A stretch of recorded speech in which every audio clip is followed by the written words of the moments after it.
Hello, I'm Sonia Amade, and I am going to introduce you to my hawk-dove binary model of discrimination.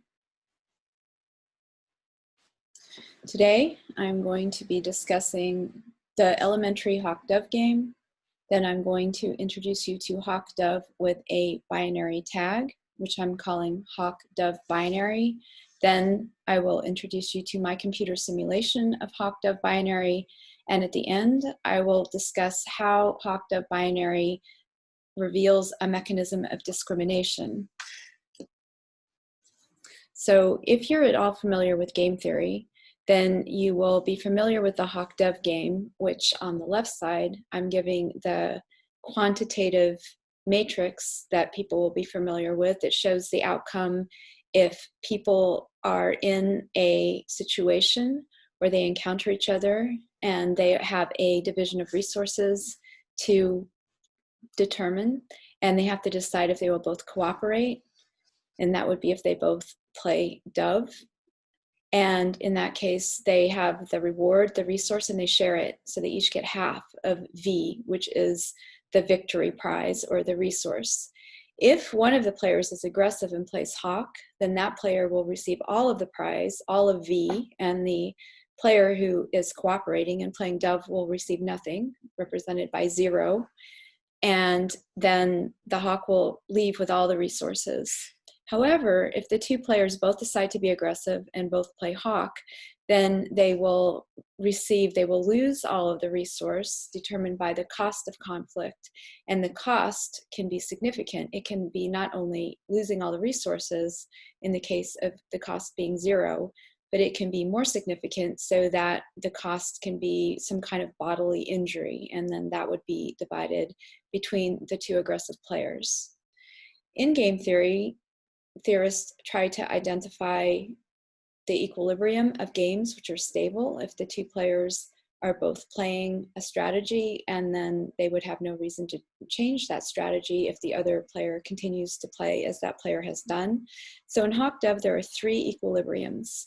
One player plays hawk and the other plays dove, and neither can do better by changing his or her strategy. The opposite, one player can play dove and the other hawk, or especially in a situation where the players are repeatedly encountering each other and they face the same situation, they can play a mixed strategy, which would be playing randomly depending on the exact payoff of the game. For example, 50% of the time hawk and 50% of the time dove. So that's a 3rd equilibrium called the mixed strategy Nash equilibrium. You may be familiar with the hawk-dove game because it is the same as what we call the chicken game. Chicken is sometimes referred to as a situation when 2 cars face off on a roadway in a 1-lane road, and it's a game or a competition.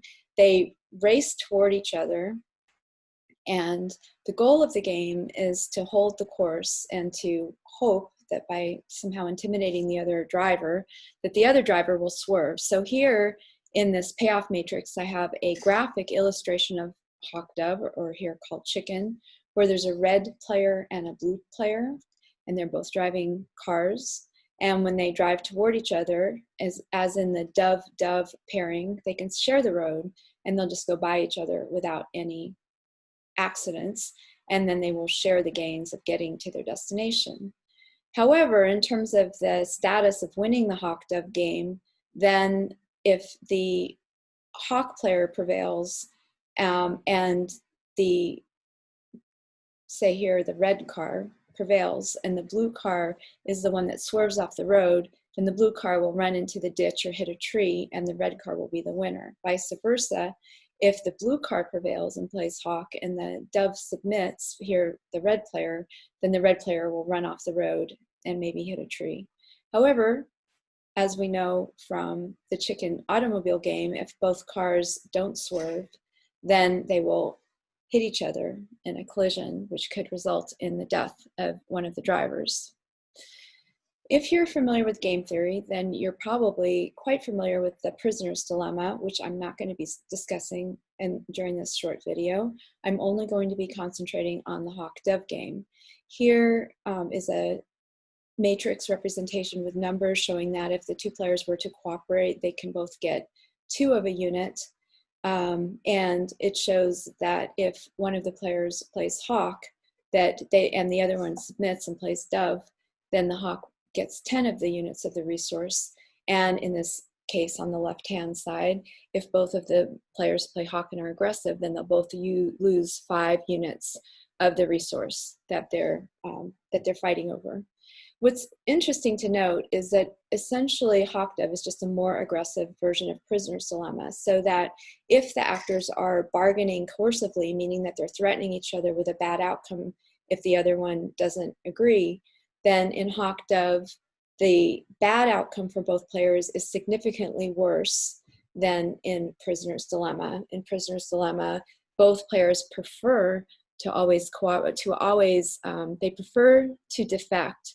However, it's better to be to always get into a conflict in prisoner's dilemma, while in hawk dove, the costs are so significant that if you know 100% for sure that there will be a hawk and you will confront the hawk, then you are better submitting. So hawk dove is a more aggressive case of conflict than prisoner's dilemma. Here in a graphic space, you can see that the prisoner's dilemma occupies all of the graphic points that go from the yellow dots, which would represent the worst outcome if one player is to defect and the other cooperates. And then you can see if both players in a prisoner's dilemma are to defect, it is the red dot that's at the cross of the axes of the utility for the first player and the utility of the second player. In hawk dove, the outcome if both players defect is significantly worse. So it drops from the point of the red dot to being in negative territory, represented by the lower red dot in the left bottom corner of this graphic image. So again, to make my point, the hawk dove game is a more aggressive situation of bargaining than represented by a prisoner's dilemma, significantly so that if you know the other player will not budge, then it would be better for you to submit, defeat, and accept submission. The key points here are that the worse of the threat of the outcome between prisoner's dilemma and hawk dove, we can transform the game from a prisoner's dilemma into a hawk dove game by the worsening of the threat if there's a conflict that arises. And then again, just to repeat that only hawk dove, dove hawk, and a mixed strategy are the equilibrium of the hawk dove game. There's another significant point to make about hawk dove when we consider it applied to a population of actors in which the actors are marked by some kind of a tag. And what I want to represent by this image is that because of the name of the game, hawk dove, we could naturally imagine that there's hawks playing doves, and that the hawks, of course, are aggressive, they're bigger, they're stronger. So naturally, by disposition, the hawks would be the ones that would always win the game and walk away with the prize when they confront a dove. However, that's not the nature of the game that I'm introducing you to, which is the hawk dove binary game. In the hawk dove binary game, actors are all homogeneous. They do not differ in their strength, in their dispositions to be aggressive, or in any attribute of their character. Instead, they are just differentiated by a marker. And here on the top right corner, I show you 2 doves, with one dove having a blue X, meaning that that would be the only significant difference between the 2 actors. So again, when you hear hawk dove, do not think of one weak player and one strong player. Think of 2 different players that are completely equivalent in every attribute apart from one arbitrary physical feature that's publicly recognizable. And that then is just a matter of what does each actor do? Do they play hawk or dove, depending on what is best for their self-interest? So what I will be showing you with the hawk dove binary model is that if an arbitrary binary identification marker is introduced into a population, and this trait is not correlated to capability or disposition, then that it will lead to an asymmetric equilibrium where one type, say the blue marked dove will always prevail and dominate over the other type, which would be here, the dove that doesn't have the blue X. Okay, so now I'm getting to the model that I've created a computer program to simulate, and the one that I'm referring to is hawk-dove binary. And just to give you some idea of how it works, I'm going to just initially compare it to Thomas Schelling's checkerboard model of discrimination, which is in the red box on the right side of the screen, the Schelling checkerboard model. So here you see a grid with 9 different checkerboards, and it proceeds from the top right, like you would read across on the rows, until you get to the bottom right-hand corner. So the top left down to the bottom right.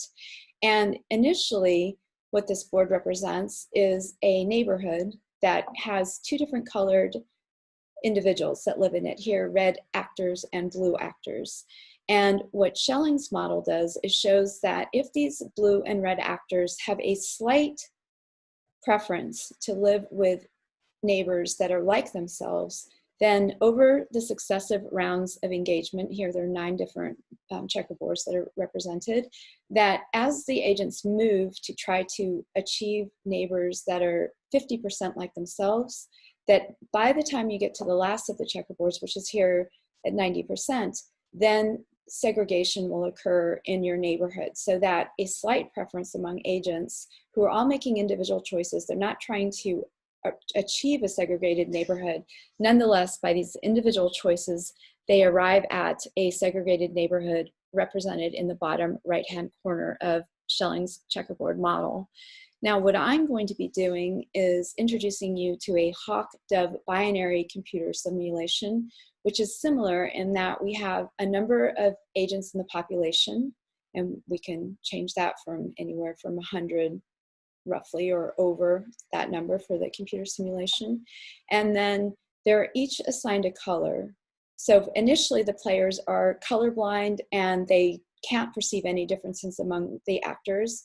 And then I'll show you that in that case, there can be no discriminatory convention or norm that would arise in the population.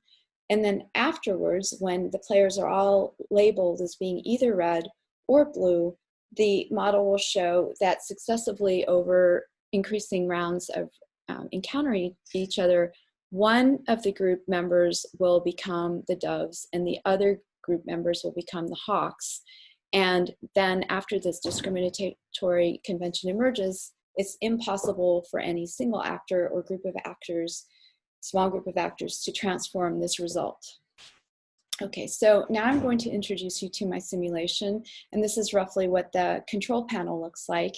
It has the settings. It occurs in stage 1 and 2. Stage 3 I won't be discussing because it has different properties. In stage 1, which is in the left-hand box, which I'll show you when I'm running the demonstration, the number is the number of rounds that are played among the agents, and in stage 1, the actors are colorblind and they cannot differentiate among themselves based on any kind of a tag or marker. In stage 2, which I'll be running 100 rounds of play, the color marker is introduced in the population, and then agents start playing depending on their memory of what the agents that they met in the last round of play did. And here the agents are able to see this arbitrary binary marker and to cue their actions accordingly. Here in the sort of the magenta colored letters and boxes, I'm telling you about the payoff matrix that I'm using, which I've already showed you. And if you see the reward V and the cost C, they're both variables that I can change. Although for the purposes of the demonstration, I'm leaving the reward at a level of 10 and the cost for getting into conflict into a level of 20.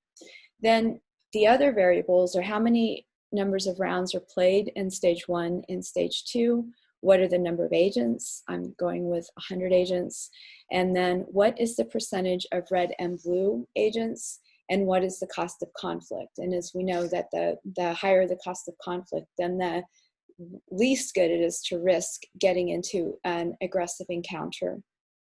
And here's just a mathematical fact about this model, that the Nash mixed strategy equilibrium, which is if you're randomizing your play and developing your best strategy based on a roll of a die every time you play. The Nash mixed strategy equilibrium for randomized play is V over C, which that ratio then tells you how many times you should play hawk, as opposed to then 1 minus V over C is how many times you should play dove. And that's just a very interesting and important mathematical fact about this simulation.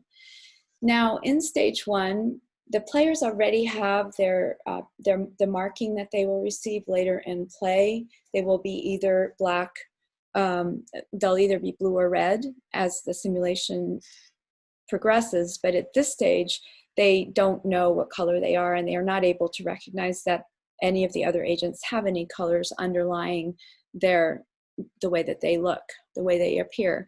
But what's really important to note, and here you can see on the left, and you'll see it again during the demonstration, is that when you can't differentiate, that the average total that the red players and the blue players get is very, very similar here. 29.6 average, total 29.2 average. And you can see that the average per round doesn't differ very much between the red and the blue players. So without any kind of a tag or a marker to distinguish among the players, they are in a relatively equal state.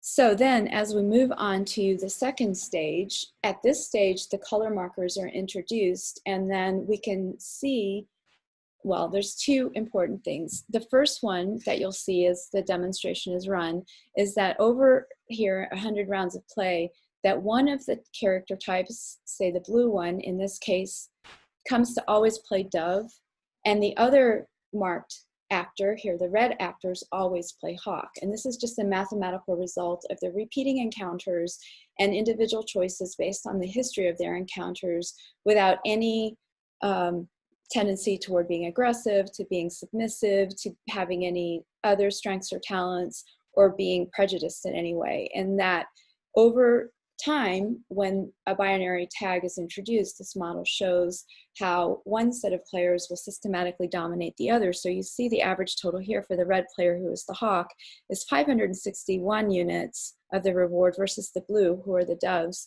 who are receiving 162 units. And the average per round differs from 5.1 in this case to 1.5. Okay, so now I'm going to be running this computer program, which I developed with my computer programmer, actually using Berggruen funds to achieve this result. So here I'm going to be, I was supposed to be able to play the video. Yes, so here we go. The video is playing, and I'm entering the first play, which is round 1, and here you can see 25.5, 24.5 being the average total for all of the players when they are not able to differentiate. And now I'm running the stage, so 100 rounds in the stage 2 of the play, and I'm just showing you here, you can change the ratio of red players to blue players, even though I'm going to be playing 50% red and 50% blue. I run the simulation, and it takes a little bit of time to run through. And then you see the result, that in this case, the blue players ended up being hawk, the red players ended up being dove, and then you can see that the red then as doves got 178 versus 500 of the reward resource points that the blue actors got. So, and this happens repeatedly. It always ends up like this, that given the hawk dove setup, given the binary marker, given the successive rounds of play, and that agents can recognize each other as being one type or another, that you always end up with a systematic pattern of discrimination that holds across the population. Okay, so what is the significance of this model? So remember the assumptions. The assumptions are that when you get into a conflict with the other agent, it's harmful in some way, and this harm could be relatively slight, like some kind of verbal injury, or an insult, a verbal insult, or it could be some kind of a skirmish, like being pushed. It could be having other property damage, like your car tire slashed, and it could be some form of shame, or it could be significant bodily injury up to death, or loss of all one's property, or death of family members. So that's the kind of range that we're talking about. So, but in any case, the conflict is harmful. It's different from just leaving a bargaining table with and coming with what you left with. It's not a status quo result. And here the conflict only needs to be threatened. Remember, it doesn't always happen if one of the players submits or if both players submit. Then, in your population, playing this kind of a repeated interaction, you introduce the binary tag, which is arbitrary.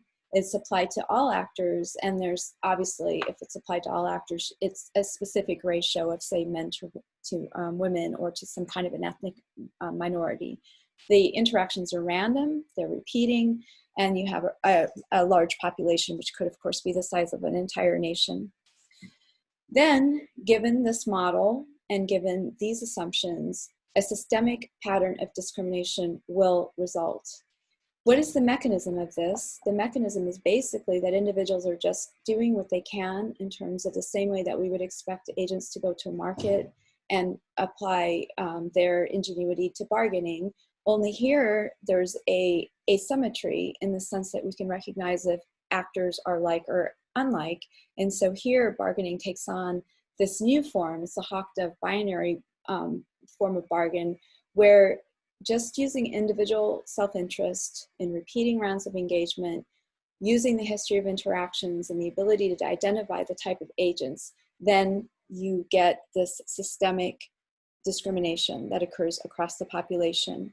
And what's really interesting about this is that macro patterns, global patterns, arise from the result of individual choices and micro interactions. And that's usually a feature of a global outcome that comes from individual agent-based decisions is something that economists usually prize as a form of explanation. So looking at the mechanism of discrimination again, individuals seek resources. Just like in the market, you care about what you get, and then individuals cue their decisions of whether to play hawk or dove based on the history of their interactions with the type of agents that they encounter. And that's the entirety of this model and the mechanism of discrimination. So my conclusion is that given a significant potential cost of conflict, then when a binary marker in a population is sufficient to result in systemic discrimination. Thank you for your time.